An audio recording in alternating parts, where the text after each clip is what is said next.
네, 안녕하세요. 지난번에 이어 건강의 두 기둥, 면역과 자율신경에 대해서 얘기하는데 지난번 면역 편을 얘기 드렸고요. 이번 편에서는 자율신경에 대해서 알아보도록 하겠습니다. 먼저 지난번 그 면역에 대해서 요약해서 한마디로 제가 얘기 드리면 건강, 면역을 위해서 건강은 특별한 약보다 평범한 습관에서 시작됩니다. 여러분의 면역을 매일매일 키우는 가장 좋은 약은 바로 좋은 생활 습관입니다. 지난번 메시지의 요약이었고요.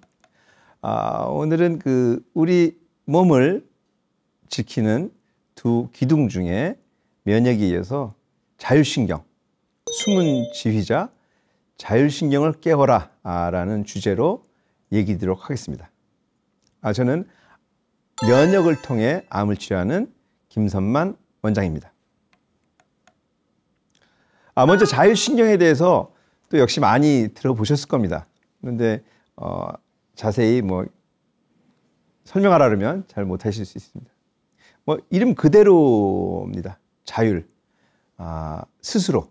그러니까 타율이 아니라 누가 시키는 게 아니라 제가 지금 손을 드는 거, 말하는 거, 요거는 이제 제 스스로 하는 거예요. 하지만 제 심장이 뛰는 것은 제가 마음대로 못 하거든요. 야, 60번 뛰어.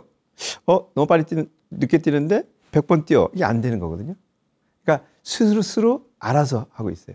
땀이 나는 거, 내가 땀 나는 거 싫다고 나지 마 한다고 안 나는 게 아니거든요. 역시 마찬가지죠. 그래서 그 땀 나는 거, 그다음에 장의 움직임. 제가 항문은 쪼일 수 있지만 배에다가 힘을 줄 수 있지만 장이 움직이는 것을 제 마음대로 못 합니다. 이렇듯 많은 신체 기관에 작동하는 스스로 알아서 작동하는 신경을 자율신경이라고 합니다. 내 의지로 하는 신경에 반대되는 그런 신경 시스템이 있는 것이죠. 이게 굉장히 중요합니다. 내 몸을 알아서 돌봐주는 자동 시스템이라고 할 수 있습니다. 자율신경은 두 가지로 나뉩니다. 교감신경, 부교감신경. 그랬더니 교장신경은 없냐? 이거를 얘기도 하시는 분도 있는데, 교장 선생님은 안 계시고, 교감신경 있고, 부교감신경이 있습니다. 교감신경은 뭔가 다급하거나 놀래거나 두렵거나 아플 때 작동합니다. 놀라거나 두렵거나 아프면 심장이 빨리 뜁니다. 교감신경의 작동입니다. 혈압이 올라가고 몸이 긴장 모드로 바뀝니다. 가장 쉽게 예를 든다면 호랑이를 만났을 때, 호랑이를 만나게 되면 일단 두근거리고 호흡이 빨라지고 그 다음에 식은땀이 나고, 그죠? 모든 것이 다 작동이, 장은 멈추고 그런 것들.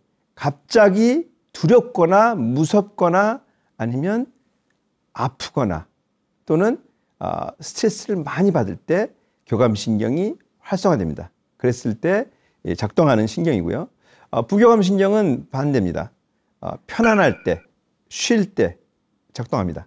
그러다 보니까 부교감신경이 작동을 하게 되면 심장이 느리게 뛰고 소화도 잘 되고 몸이 휴식 모드로 들어갑니다. 편안하게 쉴 때 작동하는 것이죠. 자동차로 치면은 엑셀과 브레이크라고 볼 수 있습니다. 근데 그 두 신경이 어느 게 좋고 나쁜 게 아닙니다. 필요할 때는 엑셀을 밟아야 가고 또 멈춰야 될 때는 브레이크를 밟듯이 항상 교감신경과 부교감신경이 교차해서 작동합니다. 면역과 마찬가지로 자율신경도 우리 몸을 보호하는 중요한 영역입니다. 호르몬, 작동, 면역 등과 연결되어 있습니다. 스트레스와도 연결되어 있고요. 자, 한마디로 교감신경이 활성화되면 긴장한다. 부교감신경이 활성화되면 이완한다. 교감신경은 호랑이를 만났을 때 도망을 가야 되거든요. 그러니까 굉장히 준비를 하는 거죠. 긴장하고. 무서운 것을 피할 때 또는 싸울 것이냐 도망갈 것이냐를 결정할 때 교감신경이 작동을 하는 것입니다.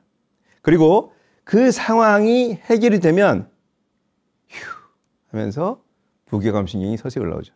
계속해서 심장이 뛰는 건 아니잖아요. 그리고 운동할 때도 물론 교감신경이 뜁니다. 그때는 이유가 산소 요구량이 많이 필요해서, 그래서 심장뻥뻥을 뛰어서 그것이 가는 거니까 조금 그것도 역시 교감신경의 활성화로 보면 됩니다. 그러니까 심장 쪽에서는 간다. 스트레스를 받으면 또 교감신경이 활성화되고 또 스트레스 호르몬이 나옵니다. 이것도 호르몬과 연관된 거니까. 스트레스 하니까 한 분 생각나는 분이 있습니다. 그 한스 셀리에라는 분이 계십니다. 20세기 초에 사셨던 분이고, 그분이 의학자시면서 또 화학 박사셨는데요. 1936년에 스트레스라는 말을 이제 어떻게 보면 공식적으로 표현하신 분입니다.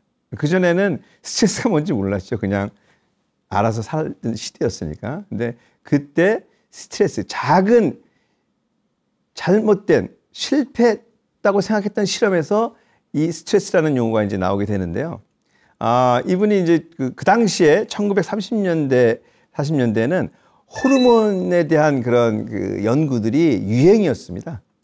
의사들도 유행 따라갑니다. 그래서 연구를 이제 하는데 그 호르몬 연구 중에 이제 동물 실험을 했겠죠. 쥐 실험을 하는데 옆에서 연구한 쥐 실험에서 이제 어떤 그 과학자가 쥐 난소에서 뭔가 물질을 발견했다는 거예요. 그래서 이 사람이 요게 난소에서 나왔으니까 요건 이제 호르몬이다라고 생각한 거죠. 그러면 요걸 갖고서 뭔가 어떤 작동을 하는지 실험해 봐야 되겠다라고 이제 마음을 먹은 거죠. 왜냐면 다 호르몬 연구에 막 몰두할 때였으니까, 의학계가.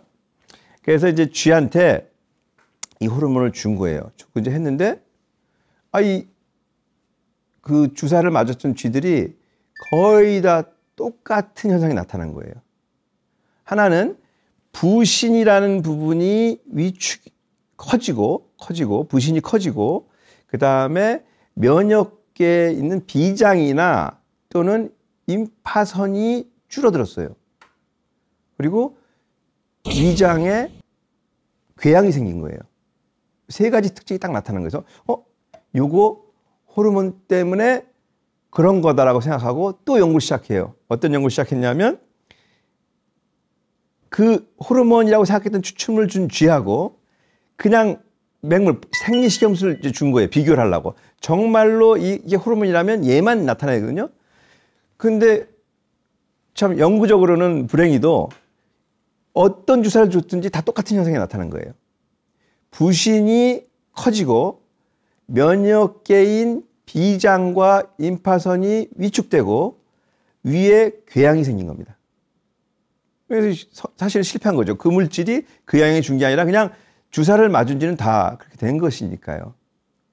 부신이 커졌다는 의미는 뭐냐면 부신은 신장 위에 조그맣게 붙어있는 한 삼각형 모양의 그런 장기입니다. 신장은 이제 우리 소변을 걸러내는 그런 장기죠. 신장 위에 있다 그래서 부신이라 그러고요. 부신을 갖다 잘랐을 때 안쪽을 수질이라 그러고 바깥쪽을 피질이라 그래요. 껍질 쪽이라 그래서. 그래서 거기서 나오는 호르몬을 부신 피질 호르몬이라 그래요. 우리가 스테로이드라고 많이 이제 알고 있죠. 당질 스테로이드라고. 그래서 콜티코스테로이드라는 이름으로 불리는 것이 거기서 나옵니다. 그러니까 스트레스 상황이 되면 거기서 많이 만든다는 뜻이죠, 결국은. 그러니까 고기가 커졌다는 것은 개를 많이 만든다는 뜻이에요. 그러니까 커졌다. 그 다음에 면역력이 위축됐다. 그러니까 요거는 임파선과 비장이 적어졌다는 것은 면역력은 떨어졌다는 거예요. 그리고 궤양이 왔다는 것은 뭔가 이제 위쪽으로 혈액순환이 잘 안 됐다는 뜻이죠. 그래서 위궤양이 오고 심한 경우는 천공이 돼서 쥐들이 죽었어요. 그래서 이 이유를 이 사람이 이제 찾으면서 봤는데 가만 봤더니 그러고 나서 실험을 또 한 거예요. 그랬더니 이 쥐를 찬 데다 놓고 또는 뜨거운 데다 놓고 또는 바늘로 찌르고 좀 실험이 좀 잔인하긴 했습니다. 그리고 상처를 내고 또 치료해주고 했는데 다 똑같은 현상이 나타난 거예요. 그래서 이분이 어떤 그 논문을 쓰셨냐면, 자, 어떤 자극이든 자극이 지속적으로 가해지면 이 생명체가 쥐가 같은 상황이 연출되더라. 그래서 그걸 일반적 적응증후증이라는 그런 표현을 썼어요. 좀 이제 말이 어려운데 그냥 딱 그렇게 나타나더라. 그걸 갖다가 스트레스라는 이제 표현으로 이제 바뀌는 거죠, 나중에. 아, 이게 스트레스다. 그러니까 뭔가 편하지 않은 그런 자극들, 온도적인 자극이든 통증이든 뭐 이런 것들이 전부 다 포함해서 자극이 갔을 때 그게 적절히 해소되지 않으면 그런 현상이 나타나더라. 그래서 그 시점을 어떻게 봤냐면 처음에는 경보 단계로 그 교감신경이 항진이 된다는 그런 이제 연구를 낸 거예요. 교감신경이 특히 초창기 몇 시간 동안에. 그리고 나서 시간이 지나면서 바로 거기에 저항하는 단계, 이기려고 하는 단계, 스트레스 호르몬이 나오는 단계, 그게 된 거예요. 그러다가 시간이 너무 지나면 다 탈진이 돼서 더 이상은 못 견뎌내고 질병이 되고 죽는 단계로 가는 거죠. 그래서 처음에 경보 단계에 교감신경이 딱 나오는 거예요. 교감신경이 나와서 스트레스 호르몬을 분비를 많이 시키는 거예요. 그러니까 교감신경이 항진된 게 오래 가면 스트레스 호르몬이 계속 나오게 되는 거죠. 그래서 교감신경과 스트레스와 스트레스 호르몬은 다 연결되어 있는 거고 이것이 면역과도 연결돼요. 아까 보니까 그 임파선이라든지 아니면 비장 같은 면역계는 오히려 위축된다 그랬잖아요. 그게 무슨 얘기냐면 또 생식기관도 위축이 돼요. 생식기도. 그 성호르몬도 줄어들어요. 스트레스를 오래 받으면. 임신도 잘 안 돼요, 쥐들이. 예. 그 이유는 그 생존에 임박해서는 면역이고 그다음에 또는 종족 번식이 중요한 게 아니에요. 살아야지 종족 번식을 하고 살아야지 무슨 면역이 있는 거지. 그죠? 지금 당장 살기 위해서 교감신경이 명령을 내린 거예요. 야, 지금 급해. 다 멈, 스톱. 살 준비나 해. 딱 그거 하고 도망갈 준비, 뭐 싸울 준비를 하는 거죠. 그리고 그거에 저항할 수 있는 호르몬들을 막 분비하는 거예요. 그 중에 가장 강력한 게 부신피질 호르몬. 부신피질 호르몬이 우리가 이제 면역적으로 문제가 될 때 굉장히 많이 주는 것 중에 하나거든요. 그걸 주면 면역이 좀 가라앉아 버려요. 예, 가라앉는데 하여튼 여러 가지 이유 때문에 면역계도 같이 위축이 됩니다. 그러니까 좀 돌아왔지만 교감신경의 항진이 결국 순차적으로 스트레스 때문에 이제 생긴다면 그 스트레스가 조기에 해결되면 문제가 없겠지만 이게 장기간 지속적으로 또는 강력한 스트레스는 그런 스트레스 호르몬을 굉장히 많이 분비하고 교감신경 항진이 이루어지고 그것이 조기에 해결된다면 모르겠지만 해결이 안 될 경우 장기간 가게 되면 아주 심각한 질환으로 연결될 수가 있습니다. 그래서 교감신경 항진은 필요할 때 지금 당장 생존에는 도움이 되지만 이것이 해결이 안 되고 지속이 된다면 그것은 건강에 매우 악영향을 미친다는 것이죠. 그래서 교감신경의 그런 역할은 바로 지금 당장 도망가거나 싸우거나 뭔가 위급한 상황을 알려주는 거예요.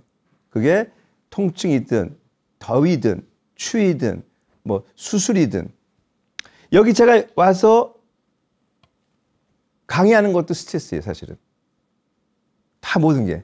하지만 많이 환자들 봤기 때문에 엄청 그렇게 막 심장이 뛰지는 않는데 무대 울렁증 있는 분들도 있고 또 갑자기 처음 초연하는 공연에 나가는 사람들 아니면은 면접을 보러 가는 그런 신입사원 이제 그 면접 보러 가는 사람들은 굉장히 교감신경이 항진이 되죠. 왜?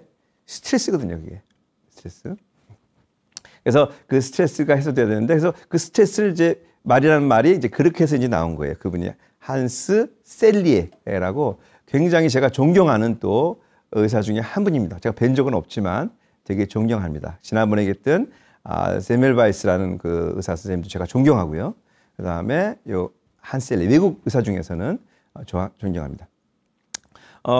교감신경 항진이 이제 무대 울렁증이 있다는데 그래서 일부 분들은 그런 그 중요한 자리에 나갈 때 어떤 발표를 한다든지 아니면은 뭐 중요한 모임에 갈 때 긴장을 완화시키기 위해서 이런 교감신경을 조금 억제하는 약물이 있습니다. 보통 이제 혈압약으로 많이 쓰는데 그 억제 약물을 먹고 나가시는 분들이 있다고 하더라고요. 그래서 그런 것도 이제 아마 응용을 해서 건강이 해치지 않는 범위 내에서 하셔야 되겠죠. 조심해서 하셔야 되는데 어찌됐거나 이 교감신경의 항진은 뭔가 스트레스 상황에서 나오고 그 스트레스 상황을 해결하기 위해서 초기에 분비되는 것이고 지속 여부가 중요한 거다라는 것이죠. 교감신경. 그래서 그 자율신경의 그 엑셀이 있듯이 부교감이 있는데 그러면 부교감이 교감신경은 무조건 좋고 부교감신경은 무조건 그건 아니고 아까 했듯이 엑셀과 브레이크 적당한 시기에 스트레스가 있어야 또 인간은 살아나가거든요. 뭐 그런 얘기도 있지 않습니까? 우리가 이 물고기들은 원형을 잡아서 그냥 오면 다 죽는데 거기다가 그 천적 같은 물고기를 하나 집어넣으면 살아서 오게 할 수 있다. 약간의 스트레스가 생존 본능을 이제 깨운 거라고 볼 수 있죠. 그래서 적절한 스트레스는 좀 도움이 될 수도 있습니다. 지난번 이제 면역 얘기를 했는데요. 면역과 이제 자율신경 이것이 관련이 있느냐? 매우 관련이 있습니다. 우리 생명의 두 기둥이지만 기둥이면서도 둘 다 관련이 있습니다. 일단 자율신경은 이제 도전을 감지하고 대응한다. 그거 알았죠? 호랑이를 봤을 때 뱀이 소리가 들을 때 우리가 소리만 들어도 탁 피하잖아요. 그죠? 그런 것들을 대응한다. 그 다음에 면역 반응을 조절합니다. 그러니까 처음에 살기 위해서는 조금 억제도 하지만 경우에 따라서는 이제 면역을 좀 올려주기도 하고 특히 부교감신경 같은 경우는 면역을 올리기도 합니다. 교감신경은 면역에 있어서 호중구 쪽에 작동을 좀 많이 하고요. 부교감신경은 림프구 쪽, 우리가 바이러스나 암세포를 이겨내는 그런 힘들이 있잖아요. 그쪽에 또 작용한다고 알려져 있기 때문에 굉장히 밀접하게 면역 반응을 조절하는 그런 것들이 또 자율신경입니다. 그리고 대사라는 개념인데 대사 항상성 유지한다 이렇게 돼 있죠. 하지만 모든 것은 과유불급이다. 너무 많거나 오래 가면 문제가 되는 것이죠. 한쪽으로 치우치면 암 환자분들이 참 많이 걱정도 많고 불안도 많습니다. 제가 또 존경하는 암 전문가 중에 김의신 박사님이 있습니다. 김의신 박사님이 한 2년 전에 저희 병원에 오셨었어요. 오셔서 진짜 찾아오신 거예요. 제가 만나자 그런 것도 아니고 오셨는데 정말 대단한 게 뭐냐면 이분이 제가 하는 치료를 MD 앤더슨에서 수십 년 전에 했는데 내가 이거 암 치료에 별로 도움이 안 됐는데 도대체 어떤 이유 때문에 김 원장님이 효과가 있다 그러냐? 그래가지고 제가 그때 떨리는 마음에 스트레스 받고 이제 옆에서 같이 얘기한 적이 있습니다. 박사님한테 제가 이런 이유로 해서 이렇게 치료했고 이래서 환자들이 좋습니다. 얘기했더니 마지막에 박사님이 그래 김 원장 한번 해봐요. 이런 얘기. 그 이후에 이제 2년이 돼서 1년에 이제 2번 들어오시거든요. 한국에 들어오시면 항상 이 병원에 오시고요. 저희 환자들도 한번 이렇게 좋은 얘기도 해주십니다. 그러면서 항상 하시는 얘기가 있습니다. 항상 하시는 얘기가 이제 암 환자 이제 회진 도시거든요. 돌면서 암 환자한테 우리나라 암 환자들은 미국 암 환자랑 좀 다르다. 미국 암 환자들은 암이 걸린 거 그냥 하나의 질병 걸린 걸로 생각하고 그냥 그래 치료하고 자기 생활을 하면서 이제 하는데 물론 극단적으로 아픈 사람들은 또 고통을 받겠지만 근데 한국 사람들은 걱정부터 한다. 마치 곧 죽을 사람들처럼. 실제는 요새 최근에 많이 여러 가지 치료 방법을 통해서 조금 치료 효과도 있는데 또 조기 발견하면 또 충분히 암을 이겨낼 수가 있지 않습니까? 근데 우리나라 사람들은 너무 걱정을 한다. 제발 걱정하지 말고 할 거 해라. 좋은 습관 가지시고 그러니까 똑같이 얘기하세요. 좋은 거 먹고 걷고 그다음에 즐겁게 살아라. 잘 자고 그 얘기밖에 안 하세요. 그 얘기하고 그다음에 치료는 잘 의사들한테 맡기면서 하시더라고요. 그래서 그 얘기를 들으면서 자율신경과 연관시킨 거죠. 저는 걱정, 불안은 교감신경을 항진시켜요. 교감신경의 항진은 암의 진행을 촉진한다고 알려져 있습니다. 그렇기 때문에 불필요한 그런 걱정은 하지 마셔라 라고 합니다. 그래야지 암을 이기는 데 도움이 된다. 제가 이제 이런 거 질문하는 분도 있어요. 원장님, 제가 건강검진을 이번에 했는데 다음 주에 나와요. 나 걱정돼요. 제가 이제 그랬죠. 다음 주에 나오잖아요. 자, 그 집안에 암 환자들이 있대요. 내력이 있대요. 그래서 내시경 저기 무슨 뭘 검사를 해놨는데 그 결과를 보러 간다는 거죠. 그래서 그러면 일주일 후에 이제 가시잖아요. 일주일에 가면 일주일 후에 예를 들어서 암이 아니에요. 그러면 쓸데없이 일주일 더 고민한 거고 스트레스 받은 거고, 만약에 전 결과 안 돼서 그때 암이에요. 그러면 일주일을 더 고생한 거잖아요. 그때부터 고민해도 되는데. 그러니까 굳이 미리부터 겁먹고 얘기하지 마시고, 제가 볼 때는 아닌 것 같아요. 그냥 무조건 그래요. 예. 뭐 제가 거짓말 할 수도 있는데 일단 마음 좀 편하게 해드리려고. 그래서 일단 그때 가서 지금 미리 머릿속에서 상상하고 뭔가 그 안 좋은 그런 고민을 하면 그게 바로 스트레스로 작용하고, 그 스트레스는 교감신경을 항진시키고, 교감신경 항진은 몸에 좋지 않습니다. 일주일 동안 고생할 필요가 없잖아요. 계속 암일까 아닐까 암일까 아닐까, 그죠? 그래서 그런 얘기도 합니다. 특히 암 환자들 아까 얘기했지만 걱정이 너무 많으면 안 되니까 딱 하면 할도리하면서 충분히 이겨낼 수 있습니다. 그렇기 때문에 너무 걱정과 불안 속에 떨지 마시고 지금 내가 해야 될 것을 하는 것이 너무나도 중요합니다. 그럼 자율신경 이상이란 무엇이냐? 요거에서 다시 본론으로 들어가겠습니다. 그 균형이 깨지는 거죠. 그러니까 엑셀과 브레이크가 있었는데 긴장할 땐 긴장하고 쉴 땐 쉬어줘야 돼요. 근데 요게 어느 한쪽으로 축이 무너지는 거예요. 그리고 그걸 할 수 있는 전체 힘이 빠지는 거예요. 그러니까 저는 자동차에 많이 비교하는데 자율신경을 엑셀과 브레이크. 일단 엔진 성능이 제일 중요합니다. 엔진 성능이 3000cc냐 2000cc냐 1000cc냐가 중요해요. 자율신경 밸런스가 맞춰졌더라도 cc가 낮으면 별로 안 좋은 거예요. 이건요. 힘이 없는 거야. 얘. 엔진 자체가 힘이 없으면 엑셀 밟아도 나가지도 않아요. 엔진의 힘이 좋은 상태에서 엑셀과 브레이크가 균형 잡히게 움직여줘야 돼요. 그래야 이 차가 잘 나가요. 이 사람이 균형이 잡히고 필요할 땐 긴장하고 필요할 땐 쉬고, 일할 때 일하고 쉴 때 쉬고 잘 때 자고. 그래서 균형을 잘 맞춰야 되는데 이게 이상이 생기는 거예요. 그러면 몸이 좀 피곤하고 이유 없이 졸리고, 그 다음에 아침에 일어나도 그냥 멍하고 불편하고 머리가 아프고 뭐 이런 것들이 다 나타나는 거죠. 그러다 보면은 이제 어떤 실제적인 신체적 증상이 돼서 병원 가면은 뭐 하고. 자율신경 이상 중에 가장 대표적인 것 중에 하나 공황장애도 이제 그럴 수가 있죠. 막 가슴이 두근거리고 죽을 것 같잖아요. 급작스럽게 생긴 자율신경 이상이에요. 아주 강력하게 뭔가 공포를 너무 느껴서. 공황장애라는 말이 아마 아주 과거에는 없었을 거예요, 옛날에는. 근데 이제 이런 자율신경이라는 개념이 들어오면서 이제 꼭 공황장애 얘기가 들어오는데, 실제로 많은 공황장애 환자들 중에 그냥 자율신경만 좀 고쳐주면 해결이 될 수 있는 분들도 있을 겁니다. 한번 그런 거는 제가 한번 많이 보는 경우인데, 그런 거, 그 다음에 뭐 우울증 중에서도 또 공황장애, 불안장애 이런 경우에도 자율신경의 이상으로 인해서 특히 교감신경의 과도한 자극이 순간적으로 나타나면 그런 식으로 막 죽을 것 같거든요. 우리가 호랑이 만나면 죽을 것 같잖아요. 똑같아요. 공황장애 오니까 그 상황이 연결하는 거. 그 상황이 되면 나는 안 돼 라고 해서 폐쇄 공포증이라는 여러 가지가 나타나잖아요. 그걸 이제 또 머릿속에서 계속 기억하는 거예요. 이런 상황이 되면 나는 안 돼. 그러니까 그 상황을 계속 못 가는 거지. 하여튼 그게 이제 마음에서 이제 만들어버리는 그런 상황이 될 수 있습니다. 그 마음 얘기가 나와서 그런데 제가 이제 많이 환자들한테 하는 얘기 중에 하나가, 암 환자들한테 하는 얘기 중에 하나가 마음먹기에 달라서 치료 성과가 다릅니다.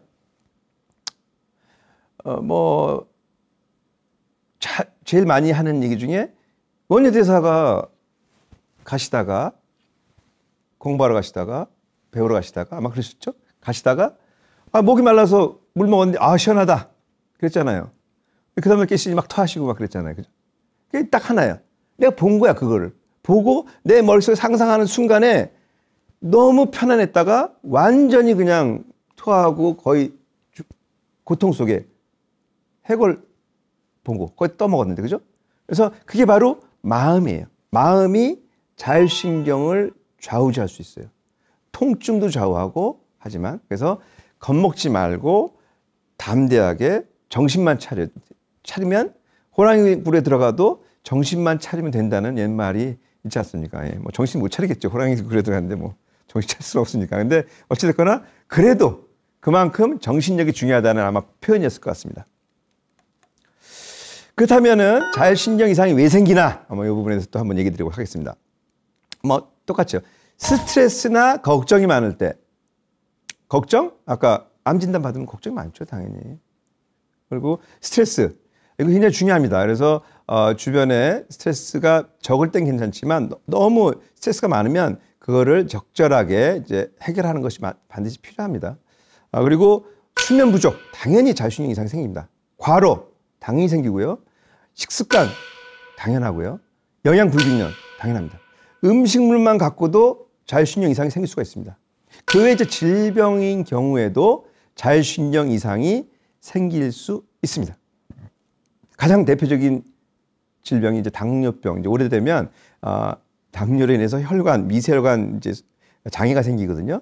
그게 이제 자율신경 쪽에 손상을 주게 되면 자율신경제의 이상 증세로 돼서 병까지 진행되기도 합니다. 그리고 전해 이상 또는 아예 그냥 신경적인 손상이 되는 여러 가지 병들이 있는데요. 하여튼 질병에 의해서 생길 수 있다. 하지만 그런 스트레스나 걱정, 수면 부족, 과로, 우리 생활 습관 때문에 생기는 게 훨씬 더 많아요. 그렇기 때문에 마음을 담대하게 가질 수 있도록 노력하셨으면 좋지 않을까 하는 생각입니다. 아까도 얘기했지만 뭐 불면증이라든지 공황장애, 또 일부 공포 장애 같은 거, 그리고 뭐 만성 두통, 뭐 만성 피로, 그다음에 뭐 어지러움증, 그리고 과민성 대장 증상 있잖아요. 뭐 그런 것들, 그다음에 생리불순, 뭐 이런 것도 자율신경 이상으로 인한 스트레스, 그러니까 스트레스로 인한 자율신경 이상 또는 호르몬 장애까지 연결된 이 축에서 다 올 수 있는 것들이에요. 그래서 어떻게 보면 이런 병들을 그 하나하나의 결과를 치료하기보다는 원인을 치료하는 것이 더 중요할 수도 있습니다. 모든 게 다 치료될 수는 없지만. 그래서 그런 거는 이제 기능의학적으로 이제 치료할 수 있는 것이죠. 그래서 원인을 명확히 보고 하는데 그 중에 처음에 얘기했던 부신 관계된 거, 부신 피로라고 하는데요. 부신 피로, 자율신경의 어떤 밸런스의 깨짐, 스트레스 조절 장애, 그다음에 섭생의 문제 이런 것들이 원인인 경우가 많기 때문에 사실은 이제 그 마지막 순간에 진단받은 진단명 자체를 약물로서 그냥 관리해 나간다기보다는 근본적인 문제를 해결해서 아예 그런 불편함이 없게 만드는 것이 진정한 치료가 아닌가 생각됩니다. 그 생리불순 쪽에서도 많이 이제 옵니다. 생리불순은 스트레스를 받게 되면 자율신경도 작동하지만 스트레스 호르몬이 있습니다. 스트레스 호르몬이 여성 호르몬 만드는 길 쪽이 같이 있어요. 그러니까 스트레스를 받으면 스트레스 호르몬을 많이 만들어야 되니까 여성 호르몬 쪽 만드는 길이 멈춰버려요. 그러니까 여성 쪽에, 뭐 남성은 남성이 있죠. 그쪽에 호르몬 장애가 생기는 거예요. 그런 식으로 표현이 될 수가 있어요. 그래서 이걸 해결하려면 이쪽에 있는 스트레스 해결, 자율신경 문제를 해결해주고 적절하게 영양 섭취해주고 해야 이쪽 문제가 해결되는 거예요. 결과를 해결하는 것이 아니라. 뭐 그런 식으로 실제로는 자율신경 문제인 경우가 있는데 다른 질병으로 마지막 질병으로 오인해서 그쪽만 치료하고 계시는 경우들도 있습니다. 그래서 만약에 또 다른 어떤 치료적인 것을 이제 해보고 싶으시다면 기능의학적으로 한번 접근해 보는 것도 도움이 될 거라고 저는 생각합니다. 말씀드린 대로 면역과 자율신경, 호르몬 등등은 하나의 균형을 갖고서 적당히 움직이는 것이죠. 그래서 어떤 급박한 상황에서 스트레스가 생기면 그것을 회피하려는 반응이 생기고요. 그것이 해결이 되면 다시 원상으로 밸런스를 맞추는 구조로 가게 되어 있습니다. 그러기 위해서는 여러 가지 그런 상황들이 잘 조화롭게 이루어져야 됩니다. 어느 하나가 따로 있는 것이 아니에요. 사실은 이제 아주 과거에는 우리가 질병이라는 것을 사람의 관점에서 봤습니다. 전인적인 관점이라 그러죠. 근데 최근에는 너무 분석적으로 가다 보니까 뭐 세포, 분자, 유전자 뭐 이런 식으로 너무 가고 그다음에 과도 많잖아요. 보면은 뭐 내과, 외과, 산부인과도 있고. 근데 그 내과도 소화기내과, 내분비내과, 뭐 순환기내과 자꾸 쪼개지는 거예요. 그걸 이제 의료적인 측면에서 환원주의 의학이라는 표현을 씁니다. 자꾸 쪼개가는 거, 분석해가는 거. 어느 하나의 물질 찾는 거 이런 식이죠. 근데 사실 사람은 하나의 몸이잖아요. 하나의 몸이기 때문에 그 전체를 같이 보고 밸런스나 균형을 보는 게 더 중요할 때가 있습니다. 물론 이 환원주의적인 그 하나하나 분자 구조까지 가서 도움을 받는 경우도 있지만 그것의 총합이 사실은 사람이라는 것이거든요. 그래서 병 자체를 보지 말고 병에 걸린 사람이라는 것으로 봐줘야 되는 겁니다. 그래서 그런 맥락에서 면역과 자율신경은 너무 중요하고요. 호르몬과 연관성이 있다 이렇게 되고 그것들의 이제 그 균형에 영향을 주는 것이 스트레스다라는 것이죠. 그래서 이런 것들이 밸런스를 이루는 것이 상당히 중요한 그런 역할입니다. 아까도 얘기했지만 스트레스 무조건 없애야 되느냐? 그렇지 않습니다. 스트레스가 없으면 생존 본능이 깨지질 않아요. 그래서 나태해지고 그다음에 어떻게 보면은 우리가 하고자 하는 동기부여가 안 되는 거죠. 아까 물고기가 그 천적을 넣었더니 살아서 갈 수 있듯이 동기부여가 그건 좀 너무 무서운 그런 행위겠지만 그것도 또 다른 스트레스도 있겠습니다. 그 물고기 도망가는 물고기 입장에서는. 근데 하여튼 그 스트레스가 무조건 없으면 안 되는 거죠. 적절한 스트레스가 적당한 스트레스가 적절한 시점에 있어줘야 동기부여도 되고 삶도 유지되는 거죠. 하지만 그것이 너무 장기적으로 그다음에 너무 강한 스트레스가 오면 안 된다는 거죠. 너무 강한 스트레스에는 정말로 이제 잘 알고 믿었던 사람한테의 배신 아니면 그런 것도 있겠죠. 그리고 또 이게 관계에서의 틀어짐, 뭐 돈 문제도 있을 거고 이런 거 뭐 그 사실 갑자기 부도가 났는데 이거는 뭐 해결이 잘 안 되잖아요. 이런 거는 굉장히 스트레스죠. 그래서 그 암 환자들 이렇게 보면 이 암이 걸리기 전에 한 1년 반에서 2년 전 사이에 굉장히 강력한 스트레스들이 있는 경우들이 보인다고 이제 얘기하는 그런 이제 보고들도 있습니다. 뭐 스트레스가 무조건 암이 걸린다고 이제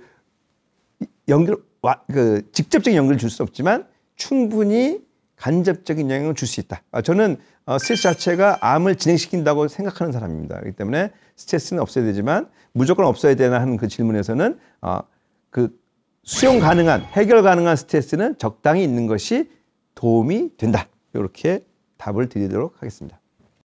그렇다면 이제 그 자율신경 알겠는데 그럼 이걸 검사할 방법이 무엇인가 이제 하는 게 또 궁금하실 수 있습니다. 사실은 그 자율신경의 검사법들은 과거에 많이 이제 시행됐고요. 어떤 혈압에 대한 앉았다 일어날 때 혈압 차이라든지 뭐 땀, 발안의 검사라든지 동공 반응이라든지 뭐 호흡 검사 이런 식으로 이제 했던 적이 있습니다. 근데 최근에는 심장 박동의 변화를 보는 것이 워낙 디지털 기기가 발달했기 때문에 심장 박동의 변화를 보고 검사하는 것이 가장 정확합니다. 가장 정확하고 또 굉장히 신뢰할 수 있습니다. 그 의학 잡지에 이제 실리는 논문들이 있습니다. 그걸 갖다 이제 이렇게 쭉 분석할 수가 있는데 요 심장 박동의 변화 검사를 이용한 논문이 제가 그 심장 박동 갖고서 이제 전국에 다니면서 의사들 상대로 강의를 했었거든요. 대한개원협의회 이제 임원이었을 때 한 2년 정도 그때 이제 강의인데 그 당시에 제가 찾았을 때 한 5만 건이 넘었습니다. 5만 건이 논문이 어마어마한 거예요. 이 하나의 토픽으로 논문이 그 정도 많아요. 지금 아마 6, 7만 건 될 것 같습니다. 그래서 이런 심박 변이도 검사가 자율신경 검사한다. 왜냐하면 가장 쉽게 나오거든요. 교감신경이 항진이 되면 심장박동이 빨라진다. 그다음에 부교감신경이 항진되면 심장박동이 느려진다. 요걸 갖고 이용하는 거거든요. 그래서 그 두 가지 개념으로 이제 하고 있습니다. 기본적인 개념은 이겁니다. 우리가 1분에 심장박동수가 60이다 라고 했을 때 60번이잖아요. 60번이라고 했을 때 그러면 과거의 개념은 뭐냐면 1초에 한 번 뛰네 이거예요. 1초에 한 번 뛰네. 근데 요새 기기들이 발전하면서 봤더니 몇십 년 전부터 아니네. 이상하다. 1초에 한 번 뛰는 게 아니라 1.06초, 0.97초 이런 식으로 계속 바뀌어요. 계속 바뀌면서. 그러니까 뭔가 조작이 들어가는 거예요. 조작이 들어가는 거죠. 그러니까 1초에 한 번씩 뛴 게 아니라 빨라졌다, 느려졌다, 빨라졌다, 느려졌다. 빨라지는 것은, 그러니까 그 간격이 좁아지는 거죠. 빨라지니까. 그건 교감신경, 박동수가 빨라지는 거고, 느려지는 것은 부교감신경입니다. 그래서 그거에 대한 그 간격 차이로 이제 발생하는 그 변이를 갖고서 자율신경이 건강하냐 안 하냐를 알 수 있습니다. 기본적으로 심장박동이 변화가 커야 건강합니다. 심근경색이라는 병이 있습니다. 그게 심장 혈관이 막혀서 이제 위험한 병이죠. 그래서 살아남은 사람들한테 이 사람이 향후에 얼마나 위험할까를 이제 예측할 때 이거를 검사한 적이 있습니다. 한 30년 전 연구인데요. 굉장히 유명한 연구 중에 하나입니다. 그랬더니 심장 박동의 변화가 컸던 사람이 안 컸던 사람에 비해서 몇 배나 생존을 더 잘하더라. 반대로 얘기하면 심장 박동의 변화가 없는 사람은 이런 심장으로 인한 위험성, 사망 가능성이 높았다는 연구였죠. 그래서 심장 박동의 변화가 큰 것이 좋다입니다. 그리고 두 번째 중요한 그 심박변이도 검사를 통해서 하는 것은 교감신경과 부교감신경의 그 크기를 잴 수가 있습니다. 이 주파수를 분석했어요. 그건 기계가 분석하니까 그냥 분석됩니다. 그래서 한쪽에는 교감신경의 그 크기가 나타나고요. 다른 한쪽에는 부교감신경이 크게 나타납니다. 그래서 이게 밸런스를 이뤄야 돼요. 그래서 딱 서로 맞지는 않지만 보통은 오전에는 교감신경이 항진이 더 되고요. 그 다음에 오후에는 좀 처지나 봐요. 그래서 부교감신경이 항진이 되고, 그래서 이게 2대1 안에서 왔다 갔다 해요. 그리고 그 다음에 아까 얘기했듯이 전체적인 자동차 그 엔진 성능, cc에 비교해 드렸지만 그 힘이 적당한 상태, 충분한 상태에서 그 균형이 맞는 것이 굉장히 좋다. 그래서 이 밸런스를 갖고서 합니다. 실제 그 많이 아픈 분들, 통증이 많거나 이런 분들 해보면은 그 파워도 뚝 떨어져 있고요. 그 밸런스도 많이 이제 안 좋은 상태를 보여줍니다. 아픈 분들은 교감신경이 쭉 올라가 있어요. 막 그 불안한 거죠. 맥박수 보면 알고, 그 다음에 그 변이도 보면 아는데, 그 올라가 있고, 특히 암 환자들은, 뭐 저희는 암 환자들은 무조건 하는데, 검사를, 안타깝게도 그 심박 변이도가 너무 안 좋으세요. 그러니까, 그 수치를 예를 들어서 30이 정상이라면 뭐 10 이하인 분들이 3분의 1도 그 힘이 남아있지 않은 분들이 꽤 되세요. 그리고, 특히 항암 치료한 분들은 더 거의 뭐 다 다운돼 있어요. 그래서 좀 자율신경이 그러니까 면역과 굉장히 중요한 거고, 면역이 사실은 암을 치료하는 데 도움이 되는데, 이런 암 자체로 인해서도 자율신경이 많이 손상이 돼 있고, 그 다음에 암을 치료하는 과정에 쓰는 그런 치료 방법들이 뭐 수술이든 항암이든 방사선치료든 자율신경을 많이 해치고 있는 그런 것들이 이제 검사를 통해서 알 수 있죠. 그래서 오게 되면 이제 암 환자들한테 항상 이 자율신경, 마음이 편안해야 치료가 잘 됩니다. 마음이 불편하고 불안과 걱정이 많으면 교감신경이라는 게 항진이 돼서 암이 자랄 수가 있습니다. 라고 이제 얘기하기도 하고, 그냥 단순히 마음 편하게 먹으시면 돼요. 이렇게 얘기합니다. 제가 참 거짓말을 한 적도 가끔 있는데, 그 췌장암 4기 환자가 이제 아주 초창기예요. 지금 제가 암을 환자를 본 건 꽤 됐지만 본격적으로 이제 면역 치료를 통해서 한 거는 이제 2년 넘어가고 있습니다. 본격적으로. 근데 그 처음에 2년 전에 이제 그 암 전문 병원으로 이제 했을 때 첫 번째 환자가 췌장암 4기셨어요. 거의 다 퍼지셨죠. 그래서 오셨는데 뭐 벌써 얘기를 다 들으셨어요. 대형병원에서는 이제 예후를 다 얘기하고 또 아시니까 그럼 모르시겠어요. 다 본인이 췌장암이고 됐는데 췌장 4기고, 그다음에 스티브 잡스가 뭐 3기였는데도 그 사람이 뭐 돈이 없었겠어요. 뭐가 없어요. 결국은 사망하셨는데, 그리고 이제 췌장암 4기인 경우에는 이제 평균 생존율이 5년 생존율이 뭐 3% 이내로 치료랑 상관없이 그렇게 이제 알려졌습니다. 치료하더라도 예후가 좋지 않다. 그리고 그걸 직접적으로 또 그 선생님한테 들었더라고요. 그러니까 이제 환자가 그냥 하얗게 찔려서 그냥 치료해야 되나 말아야 되나 이제 오신 거예요. 그리고 그 아드님이 이제 어머니 모시고 이제 사는, 자식만 셋이에요. 아버님은 안 계셨고. 그래서 오셨는데 그 아드님이 이제 저한테 전화 걸어서 상당히 이제 걱정을 많이 하고, 어머님의 치료 의지가 너무 꺾였다. 처음 이제 환자 보자마자 제가 초진 처음 볼 때는 한 30분에서 1시간씩은 보거든요. 전체 다 이제 하고. 왜냐하면 그래야 환자를 아니까. 그러면서 이제 처음 들었을 때 얘기한 게 환자한테 아유, 치료 열심히 받으세요 그랬죠. 그래서 99% 살 것 같아요 그랬죠. 거짓말 친 건데 사실은. 근데 뭐 퍼센트가 뭐 중요해요. 저는 솔직히 그런 생각하거든요. 열심히 하면 해보세요 이런 의미였어요. 그리고 3%, 4%는 퍼센트예요 그거는요. 내가 3% 들면 100이고 90%에 들면 그쪽도 100인 거예요. 그 3% 들게 노력해야 되는데 그 노력을 할 때 물론 항암이나 이런 치료들도 있지만 이 치료 의지가 되게 중요해요. 치료 의지. 그리고 불안과 걱정에서 벗어나 있어야 돼요. 그래야 교감신경이 떨어지고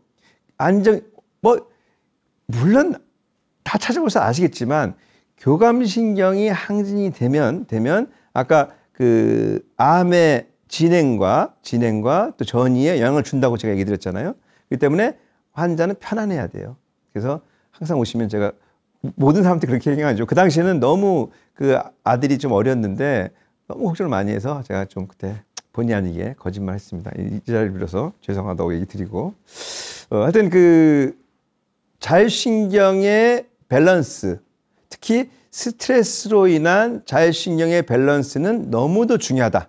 요즘 꼭 강조 드릴게요. 그렇기 때문에 자율신경을 우리가 얼마나 잘 우리가 해야 되느냐에 대해서 얘기 드리겠습니다.